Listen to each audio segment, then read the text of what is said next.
Hey, hello. My name is Robin Da Vinci, and I like to call myself the money lady. I'm a proud boomer, and I've been around a long time. I've had a business for over 40 years, and I've helped a lot of people make budgets and pay bills, but also I've watched them invest money. I've done property management. So I've got a really good idea about retail and consumer costs. And I need to speak to the issue of the hidden costs of tariffs, theft, and supply chain shortages and everything like that, because people don't understand. And what they want to do is they want to blame somebody. But in essence, there's nobody exactly to blame for these things. But the cost of all of this, the cost of tariffs, the cost of supply chain shortages, the cost of thievery in stores, the cost of anything corrupt means that the average person eats the cost of it in the price of the goods and services they're trying to buy. So when you say tariffs, when you talk about sales tax, when you talk about anything that adds cost to what you need to buy, you need to go back to the source. Now, if we're going to do tariffs on product that is imported into this country, there is the mistaken idea that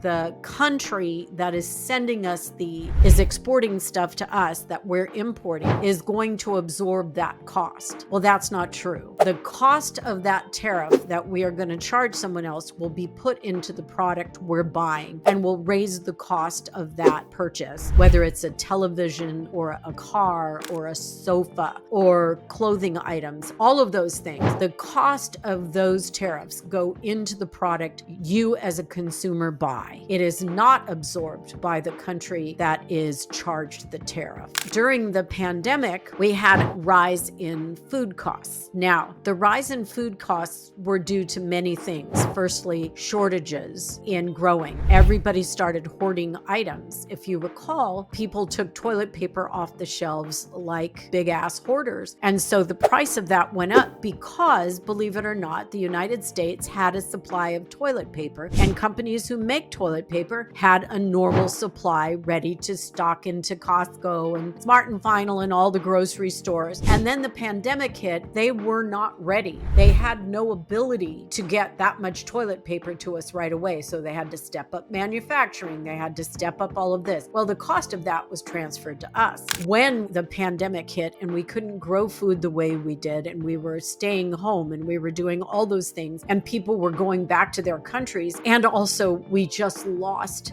my heart breaks how many people we lost to COVID. That raised the price of groceries. And once the four corporations that own most of the grocery stores raised those prices, they were never compelled to put them back down once the food chain released itself and was able to get back a little bit to normal. The corporations didn't matter. They said, hey, if people are willing to pay $8 for a loaf of bread, we're going to take their money. They had record profits. Same with gasoline. Gasoline is one of the only commodities that doesn't go down because of the usage. They rape you basically in the price by raising it up. So if you're in a state where there's a lot of cars, the price is more because there's more consumers using it, and there's more tax on it because of roads, etc. So the cost is always given to the consumer. So when we talk about tariffs, that cost is going to be given to the consumer. If you get laid off because your company cannot afford to keep you anymore, and they say it's because of the tariffs, that's only partly true. A lot of corporations are looking to get rid of their labor, and one of the ways to do it is to threaten tariffs. So understand that some of those tariffs are going to go through, and we are going to bear the burden of it. When sales tax gets increased,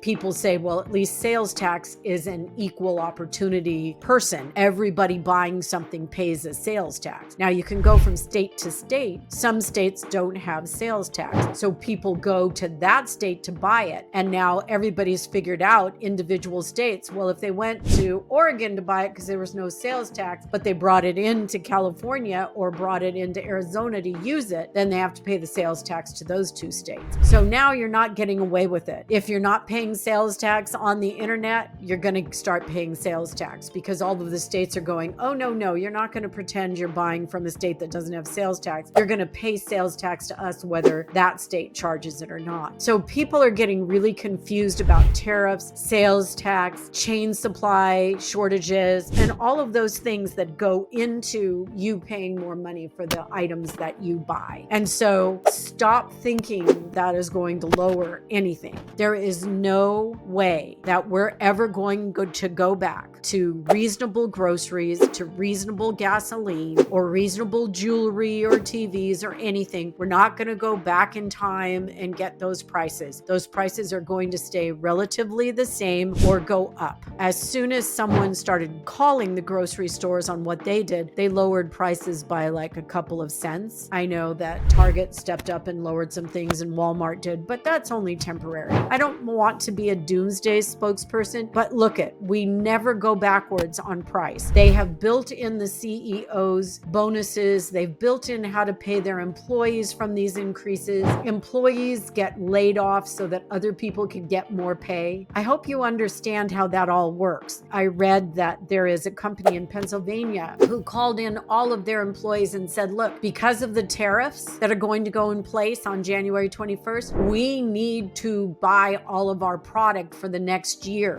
so that we can still charge our customers a lower price. So you're not going to get your Christmas bonuses. So be aware that the tariffs could take a Christmas bonus away from you. It could stop you from buying something that you really want. And that if we end up with shortages and we end up with things like that, the price doesn't go down, it goes up. Sales tax seems like a fair deal, but sometimes sales tax is so high that it stops consumers from buying. Also, when you buy really cheap items, and the country has turned itself to liking cheap items, those items don't last very long. And a lot of times you can buy a shirt for $15, but after 3 washings, it's fallen apart. So you have to build in replacement value when you're talking about how much things cost. Remember, there's a hidden cost in everything. If stores are getting robbed with teenagers coming in, breaking in, the cost of that comes right back to the consumer. When their insurance goes up because they're at risk, and believe me, that's what is looked at, risk assessment. When insurance goes up and they've lost product, and so they have to replace product. So let's say they break into a handbag store and a jewelry store. Everything is wiped out. Insurance replaces it. Insurance goes up. The people that own the store put the increase in insurance and the replacement cost into the price of the next handbag you buy. If you don't understand that that's the way it works, then you need to go back and take a whole class on how retail and how corporations work and how consumerism has taken over this country. You are probably noticing that all of your credit cards have a higher interest rate. That's because lenders lend the money to the banks, and the banks have to pay the lenders back, and they increase your interest so that they make money and that the bottom line lender makes money. It's all about making money from the consumer. So the best way to not pay tariffs is not to buy. I know that sounds ridiculous because we are a consumer country beyond belief. But the point is, if you really want to nip this in the bud, get yourself organized and straightened out and don't purchase anything when the tariffs go in. Say, I don't need another television. I don't need another car. I don't need this. I'm going to stay back and watch what happens, and I'm going to buy only what I need, not just everything I want. Because the only way for the consumer to beat all of this is to become a careful, informed consumer who doesn't just buy stuff because they want to.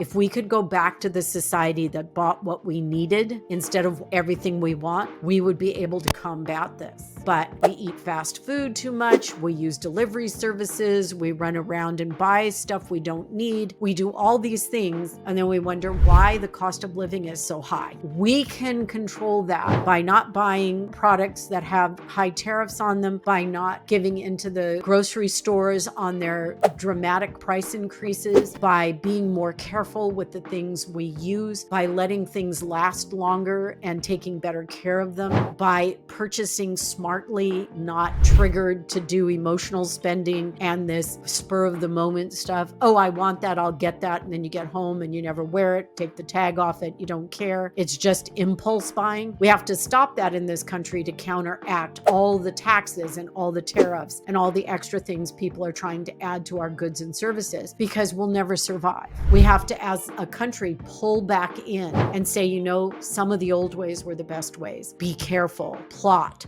budget, and don't give in to this, what I consider to be theft of the American people with tariffs and taxes. We just can't afford to pay all of it and get laid off too. I understand there's going to be hundreds of thousands of layoffs. Where are those people going to go? And what are they going to do? And how are they going to buy the things they need? Forget the things they want. How are they going to buy the things they need if all these things come into place and people lose their jobs? All of this comes down to labor. Please don't be fooled. Corporations love to use excuses to get rid of labor. And if you're one of the people that gets laid off during this whole thing, my heart goes out to you. I don't know what to do because the jobs, we need to do a better job. And so anyway, understand the consumer will always pay. And on that note, like and subscribe. I have a lot more information. We'll follow through with this and we will update you when we see more that's going on. But just remember that we don't have to buy things we don't need. And we can combat this and put money in our own savings accounts by paying attention to the cost of goods and services. Thank you so much.